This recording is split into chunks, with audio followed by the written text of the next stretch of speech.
اعوذ باللہ من الشیطان الرجیم بسم اللہ الرحمن الرحیم رب اشرح لی صدری ویسر لی امری واحلل عقدۃ من لسانی یفقہوا قولی اللہم صلی علی محمد النبی الامی وعلی آلہ وسلم۔ لاسٹ جو لیکچر آپ نے سنا اس کا اینڈ تھا کہ انویسٹ کریں ڈاکٹروں پر، اور اس انویسٹمنٹ کا مطلب صرف مالی انویسٹمنٹ نہیں تھا بلکہ ذہنی انویسٹمنٹ تھا۔ اور اب جو ہم بات کرنے چلے ہیں انشاءاللہ اس کی بنیاد وہی ذہنی انویسٹمنٹ ہے، اور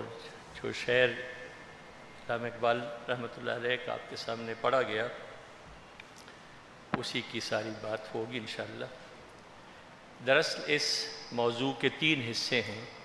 جس کا پہلا حصہ انشاءاللہ آج میں کوشش کروں گا کہ آپ کے سامنے اپنی کم فہمی کے باوجود آپ کے سامنے بیان کر سکوں۔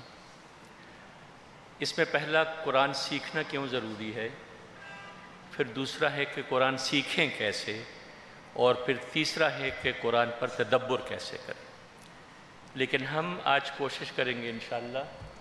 کہ پہلے حصے کی بات کریں، کیونکہ جب وہ کوئی کام کرتا ہے تو اس میں پہلا اپنے آپ کی ذہنی طور پہ اس بات کو ماننا ضروری ہوتا ہے کہ یہ اہم کام ہے جو میں کر رہا ہوں اور مجھے یہ کرنا چاہیے۔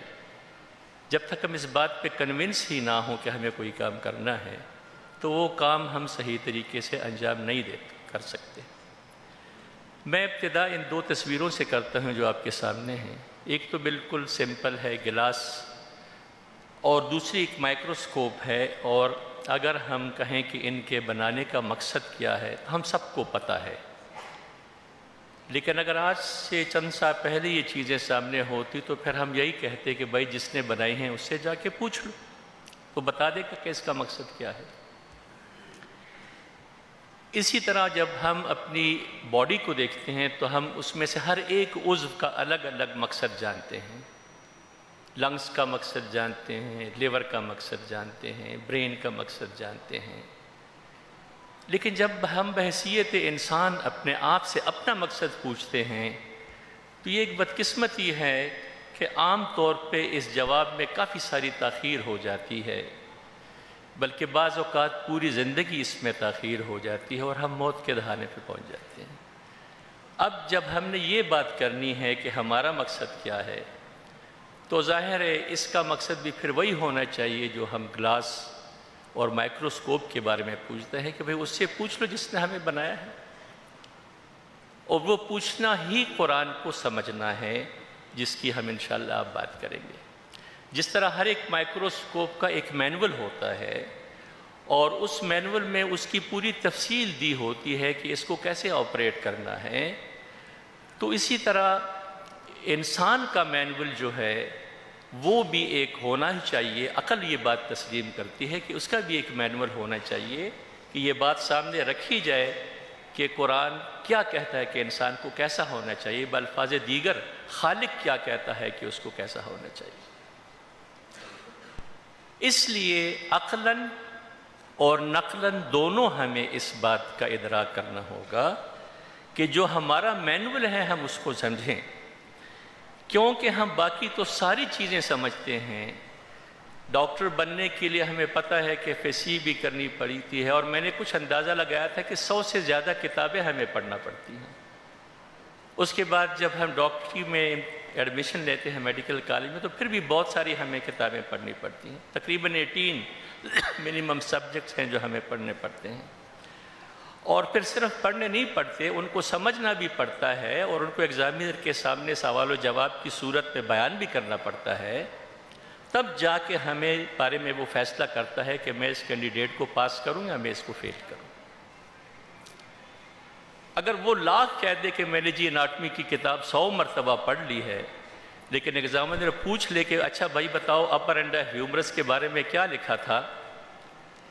اور سامنے سے طالب علم کا جواب یہ ہے کہ سر میں نے تو پڑھی ہے، میں نے تو اس کو حرفن یاد بھی کر لیا ہے،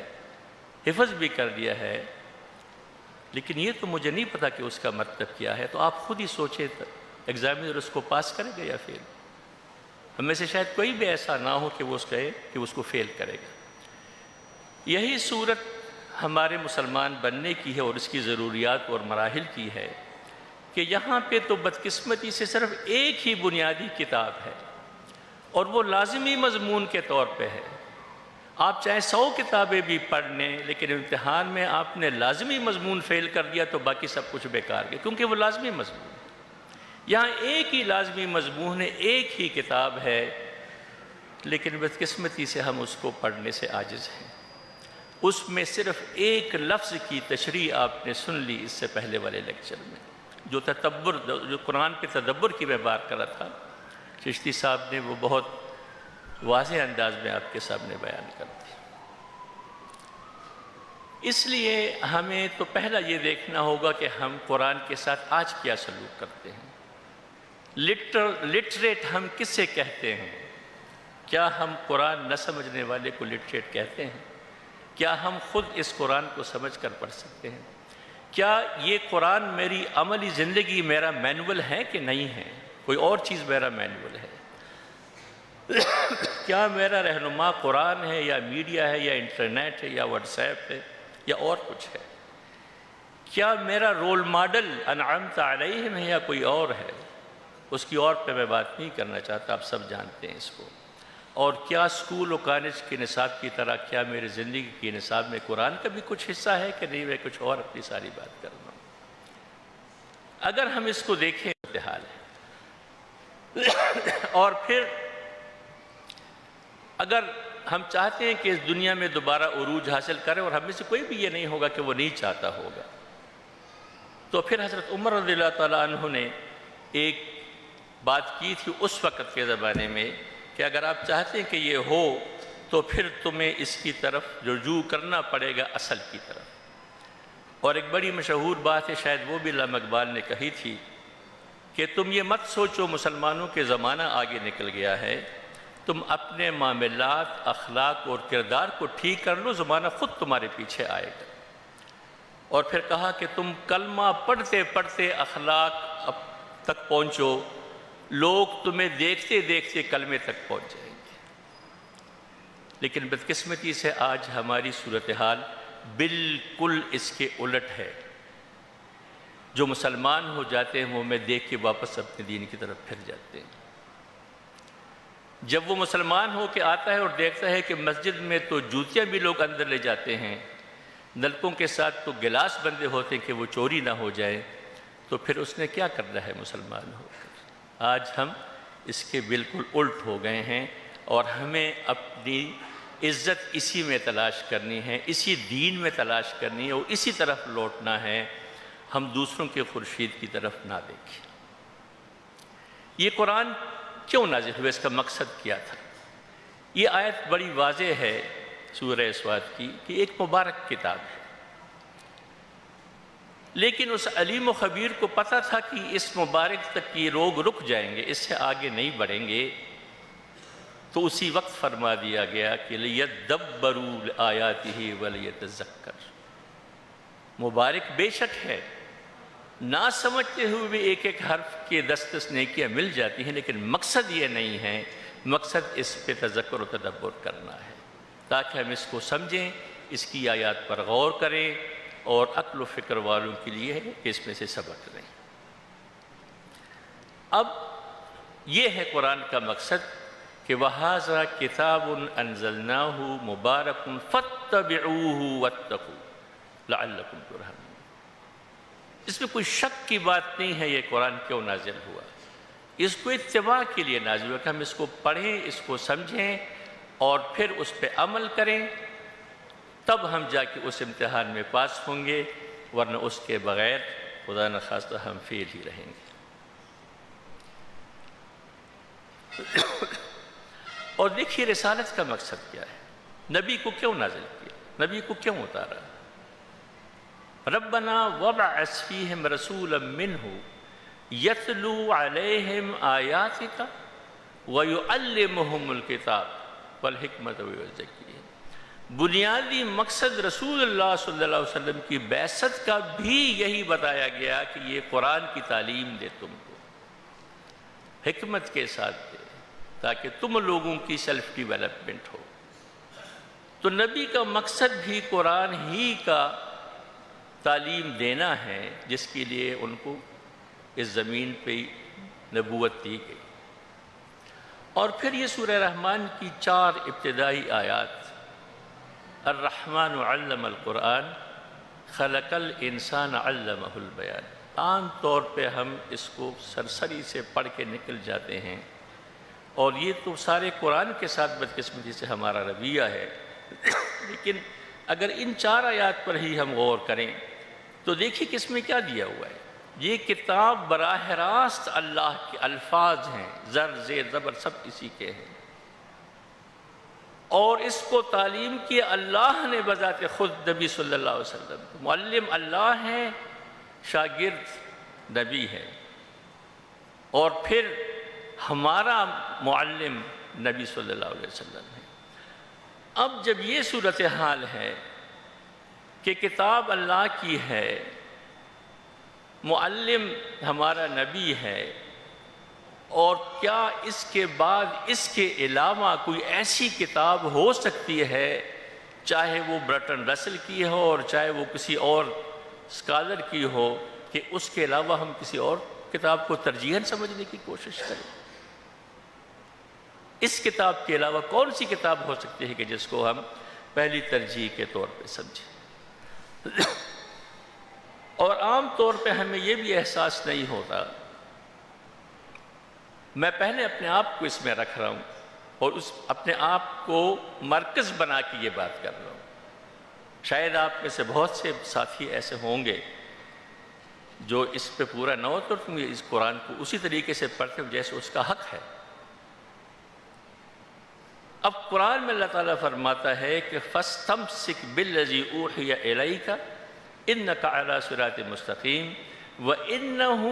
لِذِكْرٌ لَكَ وَلِقَوْمِكَ وَسَوْفَ تُسْأَلُونَ۔ یعنی جب نبی صلی اللہ علیہ وسلم سے بھی یہ کہا جا رہا ہے کہ تم سے اور تمہاری قوم سے میں پوچھوں گا کہ یہ تم نے اس کے ساتھ کیا کیا تھا، تو آج ہم اپنے بارے میں سوچیں کہ ہماری کیا حیثیت ہے کہ ہم سے اللہ نہیں پوچھے گا، اور ہم اس خوش فہمی میں مبتلا ہیں کہ ہمارا رسول بس ہماری شفاعت کر دے گا، ہم جو بھی کرتے ہیں ہمیں کوئی پرواہ نہیں۔ یہ سوچنے والی باتیں ہیں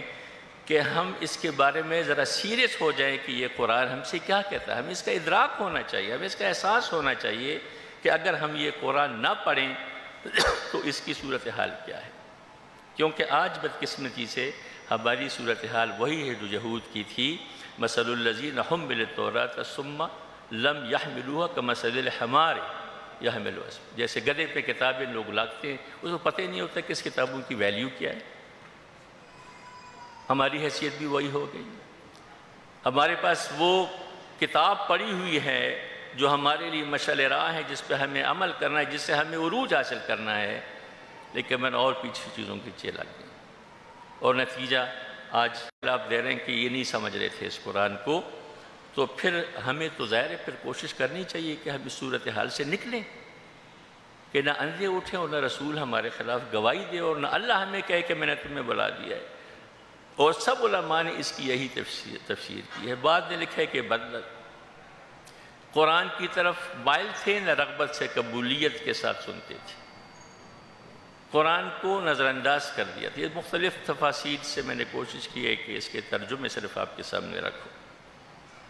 اور سب سے بڑے مفسر قرآن ابن عباس رضی اللہ تعالیٰ عنہ نے یہ لکھا کہ اس قرآن کریم کو جو واجب الامر اور واجب الاعتقاد تھا بالکل نظر انداز کر رکھا تھا، کہ اس کی طرف التفات ہی نہیں کرتے تھے، اس پر عمل کرنا تو درکنار۔ اب یہ صورت دوسری ہے کہ رسول اللہ صلی اللہ علیہ وسلم ہمارے خلاف گواہی دیں۔ اب جب یہ صورتحال ہے، اور تیسرا انجام بھی میں آپ کے سامنے رکھتا ہوں، جو شاید کسی جرم کے بارے میں اللہ تعالیٰ نے ایسا نہیں فرمایا، ایون گناہ کبیرہ جتنے بھی ہیں، شاید چونکہ یہ سب سے بڑا گناہ کبیرہ ہے، اس لیے اس کے بارے میں اللہ نے فرمایا کہ وَمَنْ أَظْلَمُ مِمَّنْ ذُكِّرَ بِآيَاتِ رَبِّهِ عَارَضَ عَنْهَا إِنَّا مِنَ الْمُجْرِمِينَ مُنْتَقِمُونَ۔ ہم انتقام لیں گے ایسے لوگوں سے، ایسے مجرموں سے جنہوں نے اس قرآن کو چھوڑ دیا تھا۔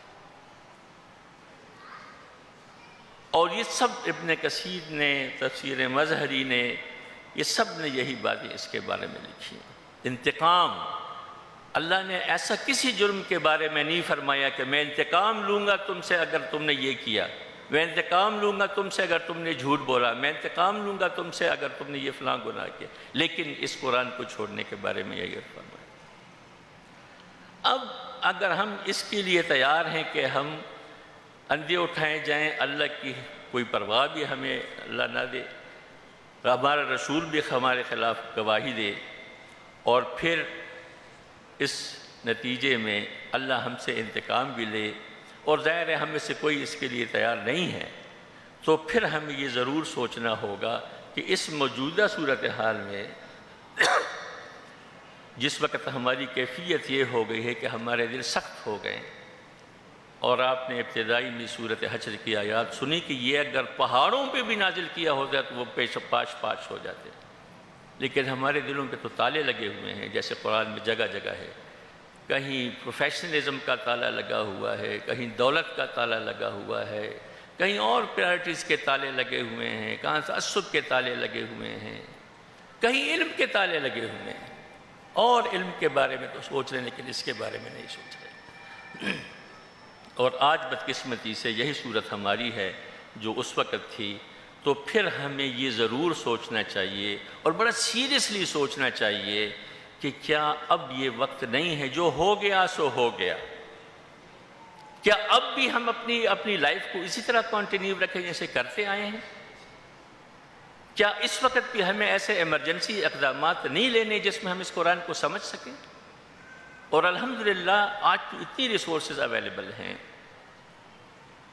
کہ وہاں یعنی اس کو سیکھنے میں کوئی مشکل درپیش نہیں ہے، تو ہم اس بات پہ ضرور سوچیں۔ اور اس کے دو درجات تو ہم سب کو پتہ ہیں کہ تذکر اور تدبر کے ہیں، جیسے میں نے آپ سے شروع میں بات کی کہ انشاءاللہ اس پہ بھی کسی وقت بات کریں گے، لیکن ہمیں طالب علم اور عالم کی سیکھنے میں فرق کو مد نظر رکھنا ہے۔ ہم نے تذکر کے درجے تک اس کو ضرور سیکھنا ہے، اور اس کے بارے میں سب علماء کا اتفاق ہے، معارف القرآن میں بھی یہی لکھا ہے کہ اپنے مضامین عبرت و نصیحت کو ایسا آسان کر کے بیان کیا کہ جس طرح بڑے سے بڑا عالم اور ماہر فلسفی اور حکیم اس سے فائدہ اٹھاتا ہے، اسی طرح ہر عالم جاہل جس کو علوم سے کوئی مناسبت نہ ہو وہ بھی اس سے فائدہ اٹھا سکتا ہے۔ ہاں البتہ جو اس کا خاص کر شرعی معاملات میں تدبر کا علم ہے، اجتہاد ہے، وہ ایک الگ بات ہے جو علماء کا کام ہے، اور یہی بات تفسیر عثمانی نے بھی لکھی ہے، اور یہی وہ فرق ہے جس کو ہم عالم اور طالب علم کی حیثیت سے کہتے ہیں۔ اور تفسیر سعدی نے لکھا کہ یہ واضح کلام ہے، اور جو کوئی قرآن کریم پر اپنی توجہ مرکوز کرتا ہے اللہ اس کے مطلوب و مقصود کو حد درجے آسان اور سہل بنا دیتا ہے۔ اور یہی بات لکھی ہے تفسیر ماجدی نے بھی، اور یہی بات لکھی ہے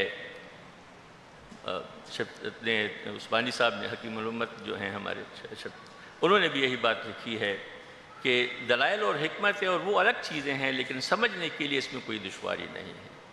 تو ہم بحیثیت طالب علم اس کو اتنا ضرور سمجھیں کہ اس سے اپنے زندگی کو صحیح طریقے سے گزارنے کا کام، باقی رہ گیا تدبر تو وہ علماء حضرات کا کام ہے، اور وہ ہمارا کام شرعی معاملات میں نہیں ہے۔ البتہ اس کی جو آیات تکوینی تشریح کے ہم کر سکتے ہیں، جس کو بھی علماء سے ویٹ کرانا ضروری ہوگا۔ اور پھر یہ بھی دیکھیں کہ اس آیت سے پہلے، ہر دفعہ اس آیت سے پہلے وَلَقَدْ يَسَّرْنَا الْقُرْآنَ لِلذِّكْرِ فَهَلْ مِن مُدَّكِرٍ، یہ سورہ قمر میں کئی مرتبہ یہ آیت دہرائی گئی، شاید 4-5 مرتبہ دہرائی گئی، لیکن ہر دفعہ اس سے پہلے فَكَيْفَ كَانَ عَذَابِي وَنُذُرِ، جس میں اشارہ ہے اس بات کی کہ اگر نہیں کرو گے اس آسان کتاب کو سمجھ تو پھر اس عذاب کے لیے بھی تیار رہو۔ لیکن ہم اس کو بس پڑھتے پڑھتے اس پہ گزر جاتے ہیں، اور اس کو سمجھنے کی وہ کوشش نہیں کرتے جو ہمیں کرنی چاہیے۔ اب جب ہم قرآن سیکھنے کی کوشش کرتے ہیں تو 4-5 باتیں میں آپ کے سامنے رکھ کے اپنی بات ختم کرتا ہوں۔ پہلی بات تو دیکھیے، آپ جو بھی آپ کام شروع کریں اس کے بارے میں ہم اس کی کام کی ابتدا بسم اللہ الرحمن الرحیم سے کریں، سوائے قرآن کے۔ قرآن پڑھنا شروع کریں تو اعوذ باللہ من الشیطان الرجیم بسم اللہ الرحمن الرحیم، کیونکہ یہ وہ کام ہیں جو کسی صورت میں ہمیں شیطان نہیں کرنے دیتا، باقی سارے کام کرنے دے گا شاید، لیکن قرآن کی طرف رجوع کریں گے تو کوئی نہ کوئی روڑا ضرور اٹکائے گا۔ پہلا روڑا تو اس کا یہ ہے کہ کوئی دوسرا ایسا کام سامنے لے آتا ہے کہ چلو آج تو فلاں سے جا کے ملاقات کر لو، وہ بھی ضروری، کل سے قرآن شروع کر دو گے، پرائرٹی بدل دیتا ہے۔ دوسرا کام یہ کرواتا ہے کہ بھائی کنونشن میں جانا بھی تو دین کا کام ہے نا، بے شک دین کا کام ہے، لیکن اس کو بھی ہمیں پرائرٹی پہ سوچیں، اس کو چھوڑیں نہیں۔ فلاں کام بھی تو دین کا کام ہے جو میں کر رہا ہوں، خدمت خلق والا، بے شک تو دین کا کام ہے، لیکن پرائرٹی تو ڈیفائن کرنی ہوگی، کیونکہ اسی بات کو سورہ کاف میں اس طرح ارشاد فرمایا گیا، قُلْ هَلْ نُنَبِّئُكُمْ بِالْأَخْسَرِينَ أَعْمَالًا الَّذِينَ ضَلَّ سَعْيُهُمْ فِي الْحَيَاةِ الدُّنْيَا وَهُمْ يَحْسَبُونَ أَنَّهُمْ يُحْسِنُونَ صُنْعًا۔ اور مولانا مودودی رحمۃ اللہ علیہ نے اس میں خصوصی طور پہ ذکر کیا ہے کہ یہ جو کالجیں بناتے ہیں اور یونیورسٹیاں بناتے ہیں، ان کا یہ خیال ہوتا ہے کہ ہم دین کی خاطر کر رہے ہیں، لیکن اصل میں معاملہ گڑبڑ ہو جاتا ہے۔ تو یہ دوسرا کام ہے جو شیطان کرواتا ہے۔ اور تیسرا کام وہ یہ کرتے ہیں کہ دین کا کوئی کام سامنے لے آتے ہیں۔ اب ان دونوں سے کام نہیں چلتا تو پھر دین کا ایک اور کام سامنے لے آتا ہے، کام لے آتا ہے سامنے کہ چلو یہ کر لو، اس کے بعد قرآن پڑھو، 6 رکعت مغرب کے بعد پڑھ لو، اس کے بعد قرآن بھی پڑھ لو گے، اور پھر 6 رکعت کے بعد پھر کہتے ہیں اب تو وقت نہیں رہا، اب تو کیسے پڑھوں گا۔ اور یہ بھلا دیتا ہے وہ ہمیں کہ رسول اللہ صلی اللہ علیہ وسلم نے وضاحتاً فرمایا ہے کہ قرآن کی ایک آیت سیکھنا 100 رکعت نفل سے زیادہ بہتر۔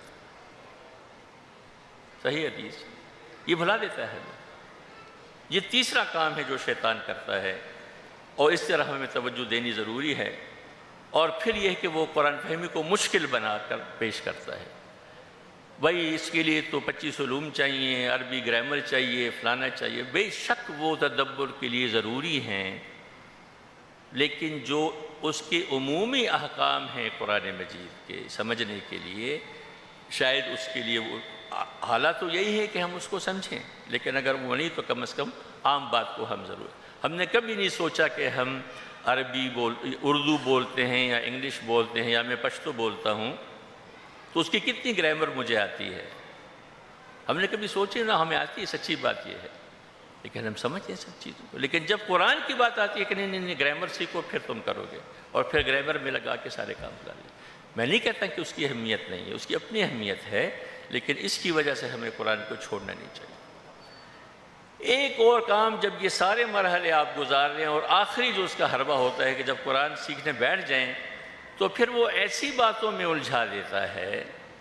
جو ہماری عملی زندگی سے عام طور پہ تعلق ہی نہیں رکھتی، اور اس کو بھی اقبال نے اسی طرح فرمایا کہ ہے یہی کوشش الہیات میں الجھا رہے، یہ کتاب اللہ کی تعویلات میں الجھا رہے۔ حالانکہ قرآن مجید ہی میں اس کا حل دیا گیا ہے کہ هو الذی انزل الیک الکتاب منہ آیات محکمات ہن ام الکتاب۔ وہ جو موٹی موٹی باتیں ہیں، کلیئر احکام ہیں جس میں کوئی شک وک نہیں ہے، وہی ہمارے لیے اہم ہیں، جو اس کے باقی معاملات ہیں وہ علماء کرتے رہیں، لیکن ہم تو آیات المحکمات پہ بھی کبھی نہیں سوچتے کہ اس کا ہم نے کیا کرنا ہے۔ اور جو بھی ہم کریں اس کو اپنی زندگی کے حوالے سے کریں، اس کو ذہنی عیاشی کی ڈسکشن کے طور پہ نہ کریں، بلکہ اس کے طور پہ کریں، کیونکہ اور ہم کوشش کریں، ابتدا کریں، یہ نہ سوچیں کہ جو گیا وہ وقت۔ آج بھی اگر ہم کوشش کریں اور گھنٹے بعد بھی ہماری موت آ جائے تو ہم اللہ سے کہہ سکتے ہیں کہ میں نے کوشش شروع کر رکھی تھی لیکن میری موت جلدی آ گئی۔ اور موت کا کسی کو پتہ نہیں کہ مرنا کب ہے، ابھی مرنا ہے، گھنٹے بعد مرنا ہے، یا سال بعد مرنا ہے، یا 100 سال بعد مرنا ہے۔ تو آج ہی سے ہم کوشش کریں، کیونکہ ہمارے اجر کا وعدہ نتیجے پہ اللہ نے نہیں رکھا، اور یہ بہت بڑا فضل ہے اللہ تبارک و تعالیٰ کا ہم پہ کہ یہ نہیں کہا کہ تم اتنے % مارکس لوگے تو پھر تمہیں میں پاس کروں گا. تم کوشش کرو گے، اخلاص سے کرو گے، پوری کوشش کرو گے، بس تم پاس ہو. سمپل بات یہ رکھ دی ہے اللہ تعالیٰ نے ہمارے سامنے. لیکن اس کے لیے بیسک بات یہ ہے، تنزیل من رب العالمین افبہذا الحدیث انتم مدہنون. اور مولانا مودودی رحمۃ اللہ علیہ نے اس کی تشریح میں لکھا ہے کہ اس کا مقصد کہتے ہیں you take it very lightly. جب تم قرآن کو پڑھتے ہو وی کان ٹیک اٹ ویری لائٹلی. یہ ہمارا مینول ہے، اگر ہم اس کو نہیں فالو کریں گے تو ہم بھٹک جائیں گے، ہماری مشینری خراب ہو جائے گی. اس کو ہم نے لائٹلی لے لینا. جب اس کو سیریسلی لیں گے انشاءاللہ تو پھر ہم اس پہ سمجھ لیں. اور جسٹ 2 سلائیڈ میں آپ کو یہ دکھا دیتا ہوں. اس پہ تو تفصیلی انشاءاللہ بات کی ضرورت ہے کہ قرآن کیسے سیکھیں،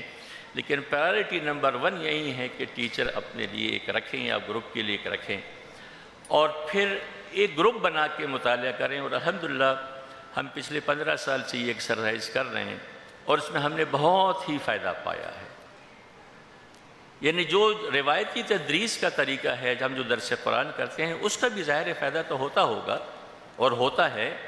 لیکن جو اصل بات ہے کہ اس کو ڈسکس کر کے تفاسیر کی روشنی میں اس پہ تھوڑا سا تذکر کیا جائے اگر تدبر نہیں تھا. لیکن اس میں جدید اور قدیم دونوں تفاسیر کو شامل رکھا جائے کیونکہ اس حالات میں قرآن آج سے 1400 سال پہلے جو مخاطب تھا، جو قوم مخاطب تھی اس کی، آج بھی یہی قوم اس کی مخاطب ہے. ان کے شاید کچھ مسائل ایسے تھے جو آج ڈیفرنٹ ہیں، اس لیے دونوں تفاسیر کے گروپس کا معاہدہ کیا جائے تو یہ بہت بہتر ہوگا. اور یہ اصول بھی اپنے سامنے رکھیں جس میں حضرت ابن عباس رضی اللہ عنہ نے فرمایا کہ جس نے بغیر علم کے قرآن کی تفسیر کی وہ اپنا ٹھکانہ جہنم میں ڈھونڈ لے. جو بھی ہم بات کریں بے شک کریں، سوچیں بھی، لیکن فیصلہ نہ کریں. تفاسیر میں جو لکھا ہے اس تک اپنے آپ کو محدود رکھیں، اور اگر کوئی ایسی بات جو ان میں نہیں لکھی اور ہمارے ذہن میں آ رہی ہے تو وہ لکھ کے پھر علماء سے رائے لے لیں کہ اس کے بارے میں کیا ہے. اور آج ہی سے شروع کریں، چند آیات سے شروع کریں، بے شک نماز کے ترجمے سے شروع کر لیں. عمل کی نیت سے سیکھیں، اپنی رائے نہ بنائیں، اپنا محاسبہ خود کریں، کسی اور کے محاسبے کی ضرورت نہیں ہے. اور عصری حالات کے تناظر میں قرآن کو سمجھنے کی کوشش کریں. اور یہ چند تفاسیر ہیں، آپ سب لوگ جانتے ہیں، لیکن میں نے ویسی نام رکھ دی ہیں آپ کے سامنے کہ جدید تفاسیر کون کون سی ہیں، اور عصری حالات جن میں خصوصاً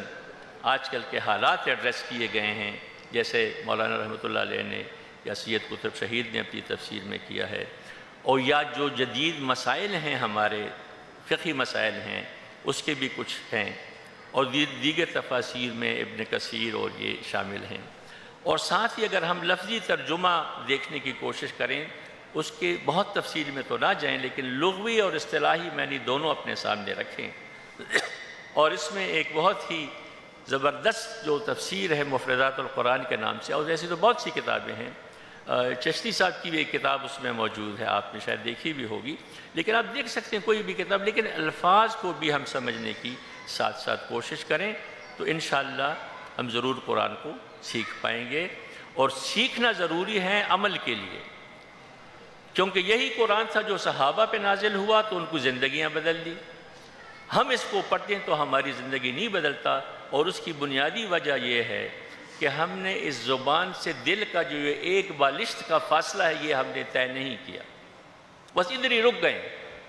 ادھر تک پہنچانے کی کوشش ہم اس کو نہیں کر رہے ہیں، کیونکہ وہ تو جب سنتے تھے تو فوراً عمل کرتے تھے. لن تنالوا البر حتى تنفقوا مما تحبون، فوراً اٹھ کے گئے صحابی کہ جو اپنا سب سے اچھا باغ تھا وہ اللہ کی راہ میں قربان کر. ہم پڑھتے ہیں، ہم سمجھتے کسی اور کو کہا ہے، مجھے نہیں کہا.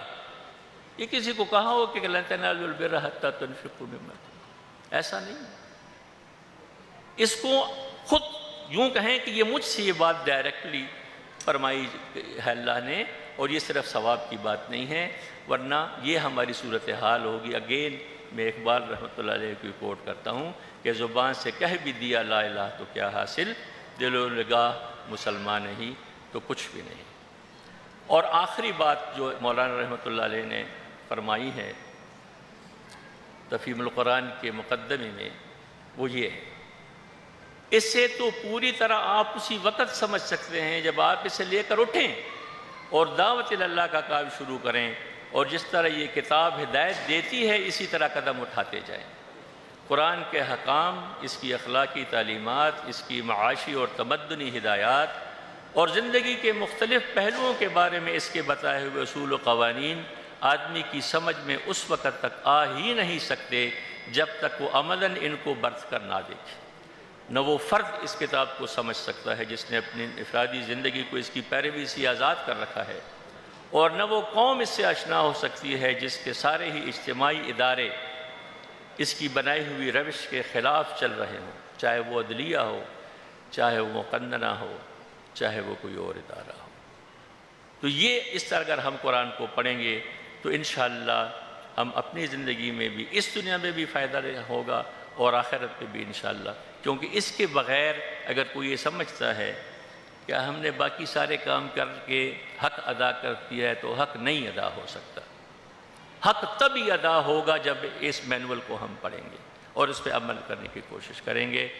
اور یہی بات کی تھی اقبال رحمۃ اللہ علیہ نے کہ گر تمی خواہی مسلمان زیستن، نیست ممکن جز بقرآن زیستن۔ اور پھر کیسے پڑھے جائے اس کو کہ تیرے وجود پہ جب تک نہ ہو نزول کتاب، گرا کشا ہے ناراضی نہ صاحب کشاف۔ اور ہمیں یہی سوچنا ہے کہ ہمارے اپنے وجود پہ یہ قرآن ہم سے کیا تقاضا کر رہا ہے۔ اس پریزنٹیشن کو میں نے علماء حضرات سے ویٹ کروایا ہے، اس کے باوجود اس میں جو صحیح بات آپ تک پہنچی ہو اللہ مجھے اس کا بھی اور آپ کو بھی اجر دے، اور جو غلطی مجھ سے ہوئی اس کو اللہ مجھے معاف کرے۔ سبحانک اللہم و بحمدک، اشہد ان لا الہ الا انت، استغفرک و اتوب الیک۔ جزاک اللہ خیر، بہت بہت شکریہ۔